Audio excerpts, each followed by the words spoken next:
There were still 3 frozen dinners in the freezer with her name written in Sharpie. That's how last minute it was. She didn't even notice I'd taken the green suitcase. The one she always said made me look like a divorcee on a midlife cruise. That made me smile as I zipped it shut. I didn't leave much.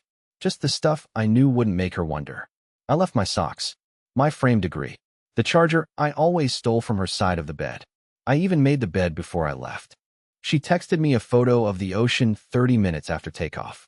Already drunk, it said, followed by a champagne emoji and one of those laugh-cry faces.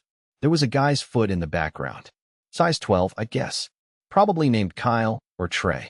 I zoomed in, stared at it for a while, then put my phone down. I didn't block her. I didn't need to. That morning, I set my alarm for 4:47 a.m. because I knew the neighbors wouldn't be awake to see the truck. I took the side roads, canceled the Wi-Fi, took my name off the lease, forwarded my mail, and when I was halfway down I-76, I looked in the rearview mirror and said it out loud for the first time. She's gonna lose her damn mind. I thought that'd be it. I'd disappear like she always joked I would. One day I'll come home and you'll just be gone, she used to laugh. Yeah, except when she did come home, it wasn't to silence. It was to them.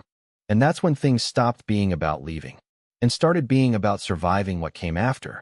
I thought I'd bought myself at least a week. That was the plan. She'd land, drink her overpriced cocktails by the beach, maybe cheat a little more, and I'd be a ghost by the time she came crawling back. I had even found a cheap Airbnb 3 towns over, the kind with floral couches and water-stained ceilings. Perfect for disappearing. I was wrong. On the 3rd day, I got a call from our neighbor, Mrs. Delvecchio. She never liked Elena much, said she walked too loudly and parked like she owned the street, but she liked me enough to water our plants when we traveled. Corbin, sweetie, she said in a whisper, like she was reporting a crime. I think your wife's back. But there's people in the house. I didn't understand at first. Like friends? No. Like movers. Big guys. Boxes. And one man in a leather jacket who told me to mind my business. My stomach sank so fast I had to sit down. I was parked behind a Taco Bell, eating a cold bean burrito and trying to figure out how my perfectly timed escape had just collapsed in on itself. Turns out, she had cut her trip short. Something about her girls ditching her for a boat party she wasn't invited to. The irony was delicious, but I couldn't enjoy it. Because now she was standing in a house that should have been empty, and she wasn't alone. See, I never told her I'd given the keys to a real estate guy, a quiet friend of a friend, the kind of man who didn't ask questions as long as you handed him the right documents. He had a team coming to stage the house, clean it, prep it for viewings. The plan was simple. Get it listed before she even noticed I was gone. Only now, she was noticing. According to Mrs. Delvecchio, there was yelling. Screaming, actually. Elena apparently threw a vase, probably the ugly one my sister gave us, at one of the workers. Said they were trespassing and threatened to call the cops. One of them laughed. She hates when people laugh at her. Then my phone buzzed. 5 messages, back to back. From Elena. What the actual hell is going on? Corbin, this isn't funny. You're selling our house? Answer me. I swear to God, I will burn everything you own. I stared at the screen for a long time, then turned it face down on the table. For the first time in years, I didn't feel the panic rise. I didn't feel the need to explain myself or make her feel better. I felt free. But freedom doesn't last when you've been the doormat for too long. Because that night, someone tried to break into the Airbnb I was staying in. And they weren't subtle. The first thing I noticed was the silence. It wasn't the kind you enjoy, it was the kind that hums. The kind that makes your skin crawl, like something's breathing behind the drywall. I'd gone out to grab some late-night groceries, ramen, a few canned coffees, nothing fancy. And when I came back to the Airbnb, something felt off. The porch light, which flickered erratically every other night, was off completely. The motion sensor didn't blink. I jiggled the key in the door, and that's when I saw it. Scratches. Thin ones, right near the lock. Like someone had tried to force something inside. Not deep enough for a crowbar, too chaotic for a key. My pulse kicked up as I reached for the handle, and immediately yanked my hand back. It was wet. Not rain wet. Sticky wet. Oily, maybe. I wiped my hand on my jeans and backed up, nearly tripping over the cursed lawn gnome I kept telling myself I'd move. I didn't go inside. Not right away. I just stood there, clutching my plastic bag of sad groceries, staring at a house that no longer felt like a hiding place. I should have called the cops, or the owner, or literally anyone. But I didn't, because part of me already knew who'd done it. Elena had always said she wasn't the type to chase anyone. If you walk away from me, I won't follow. She once told me during an argument that ended with me sleeping in the car. But that was before I disappeared, before I sold the house out from under her, before I left a hole in her narrative that she didn't know how to fill. She didn't want me back. She wanted control back. And someone like Elena? She doesn't knock. I went to a motel that night. Cheap. Reeked of mildew. The kind of place where the lobby closes at 8 p.m. and there's a permanent stain in the mini fridge. I didn't sleep. Just stared at the popcorn ceiling while my phone buzzed on the nightstand every 20 minutes. Texts. Missed calls. Unknown numbers. A voicemail from her mother that started with, "You coward," and ended in tears. A message from her best friend that just said, "She's not okay. What did you do?" By morning, I was done hiding. I needed to end this the right way. Tie it off. Finish what I started. So I drove back to the house. Not the Airbnb. Our house. And when I pulled into the driveway, Elena was already sitting on the porch. Shoeless. Tear-streaked. Smiling. Like she'd won. But what she said next, it wasn't what I expected. Not even close. I didn't even get the car fully into park before she stood up. Barefoot on the chipped concrete. Hair tied back in that lazy bun she used to do when she didn't care how she looked around me. Except this time, everything felt staged. Calculated. Like she knew exactly how I'd react. And I hated how well she still knew me. Her eyes were puffy, but dry. No tears, just the evidence of tears, carefully timed. She took a few slow steps down toward the driveway, crossing her arms in that defensive way she always did before delivering emotional damage. I stepped out of the car and didn't say a word. I wanted to speak. I wanted to scream at her. I wanted to tell her she ruined me, that I was just starting to breathe again before she dragged me back into this hurricane. But I didn't, because as soon as I closed the door behind me, she tilted her head and said 5 words. "You never really knew me." I froze. Not because I didn't expect her to say something cruel, but because of how softly she said it. No venom. No smirk. Just disappointment. Which somehow hurt more than anything else she could have chosen. I was so stunned I laughed. A short, ugly sound that didn't feel like mine. "Yeah? You sleep with someone behind my back, and I'm the one who didn't know you?" She didn't flinch. Didn't deny it. She just sat down on the porch step like we were old friends catching up.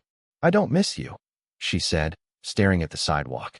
"But I miss having someone I could disappoint without consequences." What the hell does that even mean? I should have left. Right then. Driven away, blocked her number, let the lawyers deal with the ashes.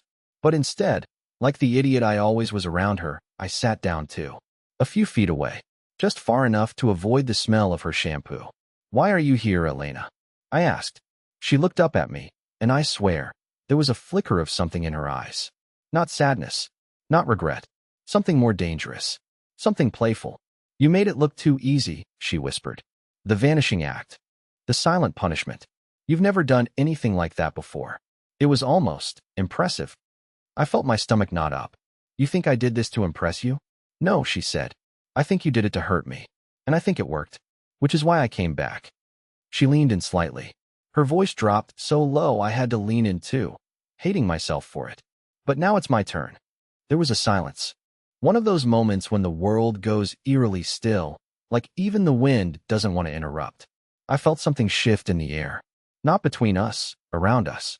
Then she stood, wiped invisible dust off her jeans, walked toward the door, unlocked it, and before stepping inside, she turned and smiled. Not the fake, flirty smile she used with waiters. This one was cold. Surgical. "You should check your bank account, Corbin." Then the door closed. And I was alone. But I knew, whatever she'd started, she'd been planning it longer than I'd been planning my escape. I should have driven away the moment she said it. Check your bank account. Like it was a game. Like I'd left a pawn too far forward, and now the queen was coming for me. But I didn't move. I just sat there in that damn driveway, staring at the front door like it might speak next. My hands itched to pull out my phone, but my pride kept them still. I didn't want to give her the satisfaction, not even mentally. But by the time I got back to the motel, my curiosity had already mutated into dread. I unlocked my phone and opened the app. She hadn't drained me. That would have been too obvious, too traceable. No, she was smarter than that. What she'd done was subtle, quiet, just enough to make me question my own memory. The savings account was still there, but the balance was wrong, lower than it should have been by exactly $9,300. Not 10, not 8, 9,300. Like she wanted me to see it. Like she wanted me to chase it. And the worst part? She had access. We never changed the login after the wedding. I always meant to, but when someone tells you they love you and you believe it, you don't password protect yourself from them. She had the keys to everything.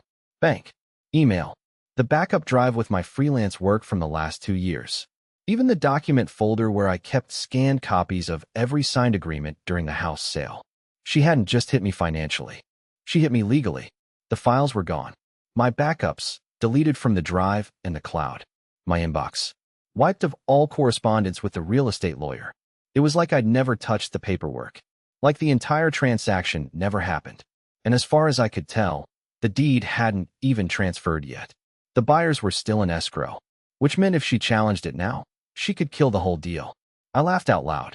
Not because it was funny, but because I'd never seen the board from this angle before.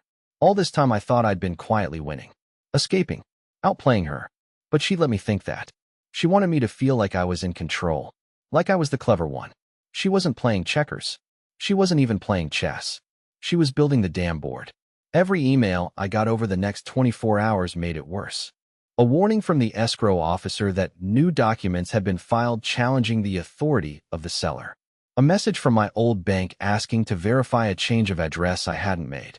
A voicemail from a mutual friend, if you could call Trent that, saying Elena had told everyone I was having an episode, and she was worried for my safety. He ended the message with, "You might want to lay low until this blows over, man." Lay low? That's all I ever did. Lay low. Stay quiet. Avoid conflict. Apologize when I shouldn't have. Make peace at my own expense. That's what being with her taught me. But now, the only thing lower than me was the trap she'd dug under my feet. I went back to the Airbnb. Not because I wanted to be there, but because I had nowhere else to go. I hadn't told anyone about the move. I'd burned the bridges I needed to burn, sure, but I never thought I'd need them to survive. When I walked through the door, I felt it immediately. Not fear. Not anger. Something colder. Resolve. Because this time, I wasn't going to disappear. This time, I was going to dig deeper than she thought I could. I was going to find out how far she was willing to go to break me. And then I was going to show her what it looked like when the quiet one stopped running. The Airbnb smelled like burnt plastic and lemon cleaner, and for the first time in days, that was a comfort. It meant no one had been there while I was gone. No signs of disturbance. No oil on the doorknob. No phantom sounds in the pipes. I locked the door behind me, drew the shades, and sat at the kitchen table, staring at the place where I'd lined up my folders, documents, and the remaining shreds of my life. It was empty now. Just a cold slab of wood and my own trembling hands. I needed leverage. That was the word that kept bouncing around my skull. Leverage. Not closure. Not peace. Just something to pry the advantage out of her fingers before she tightened her grip and crushed everything. I didn't sleep that night. Instead, I made a list. A real one. Pen and paper. Every login she might still have access to. Every place she could have planted a copy of something. Every mutual contact who'd recently stopped liking my posts or returned my calls with one-word texts. The list was longer than I wanted to admit. I circled names, drew arrows, marked dates. If I had to untangle this web, I needed to know exactly how many times she'd wrapped it around my neck. Around 4:30 a.m. I remembered the key. It was small, silver, looked like it belonged to a mailbox or a lockbox. She'd kept it on a red leather keychain in her vanity drawer. When we were together, I asked about it once, just once, and she told me it was for a backup unit, where she kept old photo albums and college junk. I believed her. Of course I did. Because that's what you do when you love someone who makes you feel like questioning them is a betrayal. Now, sitting in the dark, the memory snapped back like a mousetrap. I knew where the key had been. But I also remembered something else. Right before I left, in the scramble to pack what mattered, I had scooped a drawer's worth of miscellaneous junk, USB sticks, receipts, broken earrings, random keys, and tossed it all into a zippered pouch without thinking. I nearly broke the zipper digging it out of my duffel. There it was, still attached to the red leather. Still harmless looking. But it wasn't harmless. By noon I had tracked down the unit. Storage Max, just off I-95, wedged between a car wash and an abandoned fast food joint with a collapsing roof. The office reeked of printer toner and microwave noodles, and the teenage clerk behind the counter barely looked up as I flashed the ID I hadn't updated since 2019. The lock clicked with a softness that made my stomach twist. Inside, the unit was maybe 10 feet by 5. Dusty, muggy, shelves along one side, old boxes stacked neatly with perfect labels. Tax returns 2014 to 2018, wedding decor, holiday china. But I didn't care about any of that. What I cared about was the fireproof document safe tucked behind a wheeled suitcase. It was heavier than it looked. I dragged it out into the light, knelt on the concrete, and opened it with the same key I'd nearly thrown away. Inside were files, but not mine. Hers. Passports. Credit cards. A second phone. A flash drive labeled CS. And, God help me, a printed sheet of usernames and passwords written in her handwriting. Half the accounts weren't even under her name. There were email aliases I'd never seen. Socials I didn't follow. Even a locked folder labeled with a man's name I didn't recognize. And as I scrolled through what I could open, one thing became very clear. Elena hadn't just been planning to retaliate. She had been building a second life behind my back for years. Some of the bank accounts were opened over 3 years ago, back when I still thought our biggest problem was picking a honeymoon destination. There were wire transfers, quiet investments, even a receipt for a deposit on an apartment in another city, dated 3 weeks before she ever told me about the girls' trip. She was planning to leave me, and she just got beat to the punch. I don't know how long I sat there in that storage unit, sweating, shaking, surrounded by the carefully organized proof that I had never really known the woman I married. But when I finally stood, when I finally held that flash drive in my hand, something had changed. For the first time, I wasn't scared. I had leverage. Now the only question was how to use it. Because with someone like Elena, there's no such thing as a clean escape. I didn't open the flash drive right away. I thought I would. I thought I'd sit in my car in the dusty parking lot of Storage Max, plug it into my laptop with trembling hands, and start unraveling whatever secrets she'd hoarded in that tiny black casing. But instead, I drove. Not to the motel. Not to the Airbnb. Just away. I didn't even know where I was going. I turned left when I meant to turn right. Past the same gas station twice. I needed time to let it all settle, because the moment I looked at that drive, there would be no unseeing what was inside. By the time I finally cracked it open, it was after 2 a.m.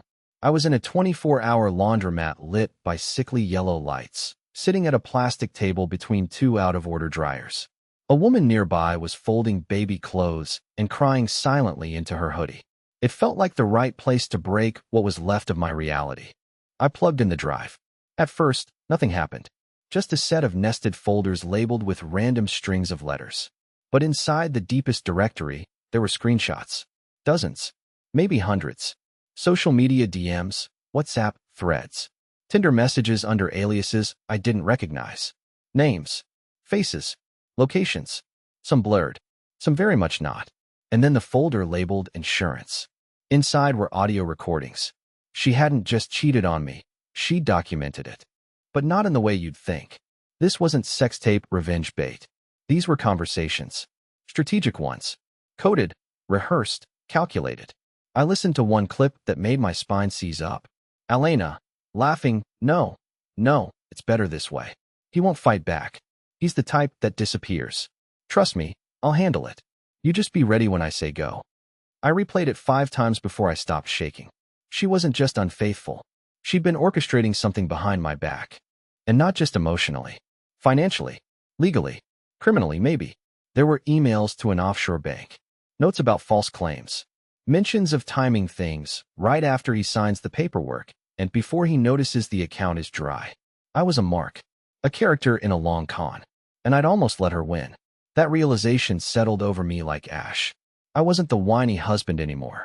I wasn't the invisible guy in the photo albums or the afterthought at her work parties. I was the liability she'd underestimated, the wild card that flipped before she could cash out. And now? Now I had her whole game on a single device.